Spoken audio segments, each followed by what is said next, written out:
Welcome, everyone. And it's such an honor to be able to do this. It's actually the first time that I've ever connected to a book club.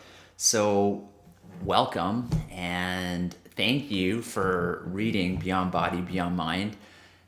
Erica had asked me to address you as the Cafe of Life book club. So I think that's awesome. You guys get together over a couple of weeks, connect, stay on purpose, and to really allow yourself to go through the journey of self exploration and connecting on different ideas and things that you're reading in different books that are coming forward.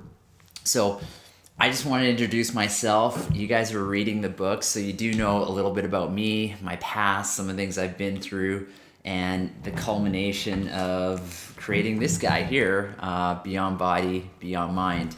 You know, every single week I get emails about how this work and the concepts in here and the application of these concepts are actually shifting and transforming people's lives in truly extraordinary ways. The reach has been so much bigger than I thought it was going to be. So know that when you get into the book, there's a lot of sort of simple ideas and concepts.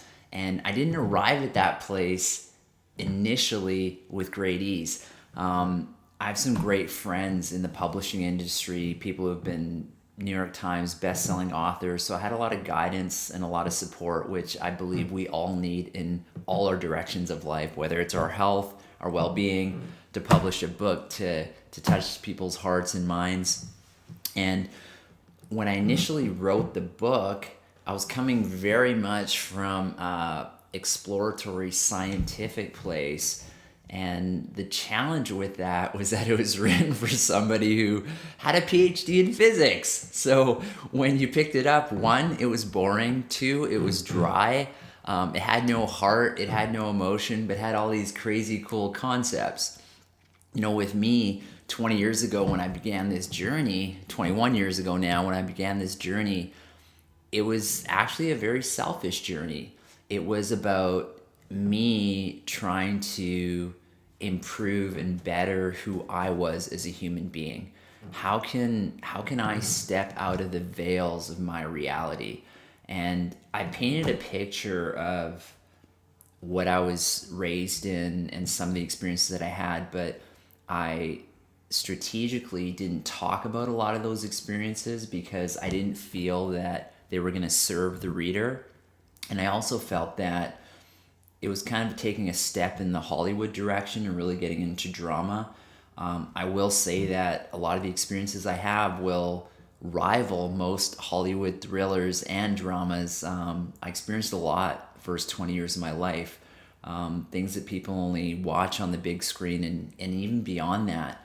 But the intention wasn't to entertain people with, hey, look what I've been through and look what I was able to overcome, but just to paint a picture, because I believe that the challenges, the hardships that we all experience, and the truth is they're always there and they always will be there. The only thing that's going to change is your ability to process them and your ability to integrate them and your ability to learn and grow and move past them.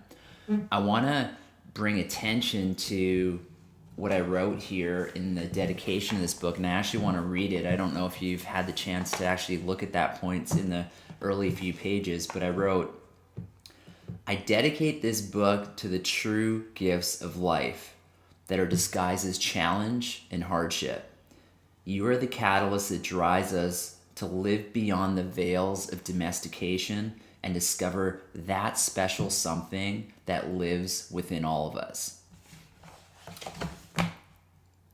For me, that's what I live by, and I've had the gift of working with tens and thousands of people over the past, we're coming up on 13 plus years where I work as, for some people, I'm their wellness doctor, for others, I'm their coach, for others, I'm their mindset coach, for others, I'm a source of inspiration and motivation. I've helped people create life design plans. I kind of don't fit in a box, and I kind of like that because I find that fitting in a box is a bit self-limiting. Really, I'm here to be of service wherever one is on their journey and whatever they feel they're stuck with and it's holding them back.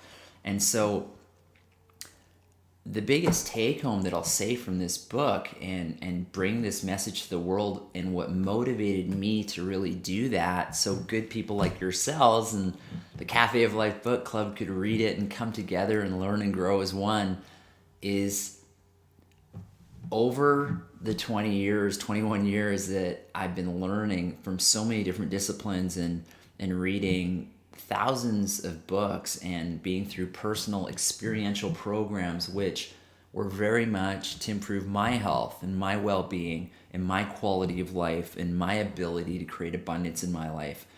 I never set out on this journey to actually be a healthcare practitioner, to be a coach, to be an author. I never ever intended for that. I just wanted to make my life better. But as I went deeper and deeper, I was so fascinated and I was so motivated to learn about all these ideas and concepts in so many different disciplines, which I've learned is unique. I've studied in-depthly well over 200 different disciplines to date. And what I was learning was that the further and further and further I would get into some concepts and ideas, it come to the point where it was impossible to tell whether a concept was written by a cell biologist, a mathematician, or a Buddhist monk. The deeper and deeper we went, it's like the statements that they would make, it was impossible to tell. And I knew that that's when I was pushing up against what I call universal truths. And this book is embedded with universal truths. And universal truth is the simple idea of, say, gravity, 9.8 meters per second squared. You don't have to believe in it, but if you step off a bridge, gravity is going to take effect. The universal laws and principles in this book, they're in effect always. They're always in effect. You've co-created the life you've had. I co-created the life that I had. So those challenges and those hardships, sure, they've come about from other people and other places and other things, like things that stress you out, the things that pull you down, the things that get you off purpose. We, on some level, have to take accountability for it. At first, I got into the physics in this book of how that happens, and I realized no one was going to read the book because it was so boring and dry. And having support from other authors, I had phenomenal editors, and we kept going simpler, simpler, and simpler. People were like, Sukhi, too complicated. It was like KISS, keep it simple, stupid, keep it simple. So we kept going easier, easier, and easier, and simple, and simple, and simple. So then Beyond Body, Beyond Mind came about in this very, what I call a simple text, because it is a simple text. But there is a caveat. We can never, ever confuse simple with easy. Simple is not easy. If it was easy, everyone would do it. If it was easy, everyone would apply the concepts. So your group and you guys getting together and reading this book and reading other amazing books, because by no means is this book the end all be all. It's just one of a zillion books that are the end all be all. It's phenomenal. I commend you. You are less than 1% of the population. And I'll tell you, understanding atoms and particles and physics, by you improving your life, it's impossible for you to not affect your spouses, your partners, your children, your parents, your friends, other family members, your community, your each other. It's amazing. And that's really what happened for me, because I was so dedicated to being on the journey of transforming my life. I realized the people around me started to shift. Well, of course they're going to shift, because my resonance and my vibration and who I'm being at a core biological level was starting to change. So obviously they were going to change. And obviously that reach has went way beyond me and starting to use technology like cameras and the internet so you good people can watch this, and we're on different schedules and time frames. And thank you, Erica, for reaching out for this, because I feel really blessed and really honored to be doing this. Those challenges, those hardships, they're not placed in front of you to hold you back. They're not placed in front of you to stop you and prevent you from living the life you know you can have. Those challenges and hardships, they're meant and they're put in place to help you discover who you truly are.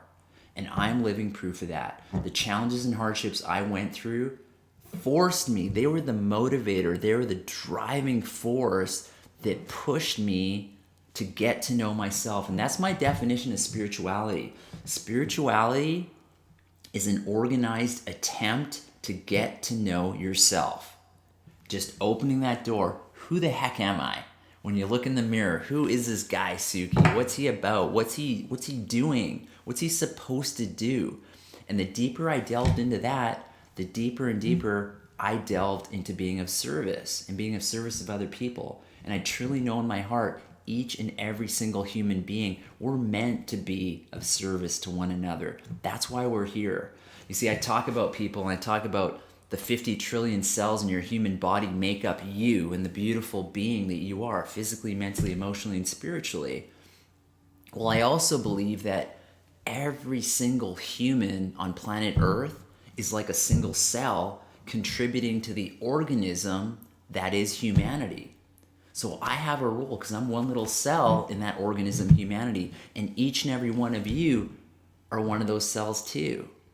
And by doing the work and staying on the task and knowing that some days it's going to be awesome, you're going to be in flow, and other days it's going to be challenging and there's going to be lots of friction. And for the record, I still experience that.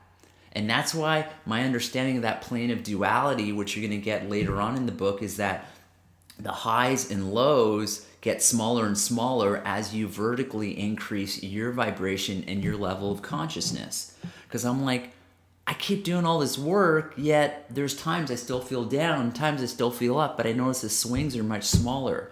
And a lot of these concepts actually came to me while training. As you know, if you've gotten that far in the book, I'm an ultra endurance athlete. So I get up early in the mornings. It's my time. It's when the universe speaks to me. I get up at 4 a.m.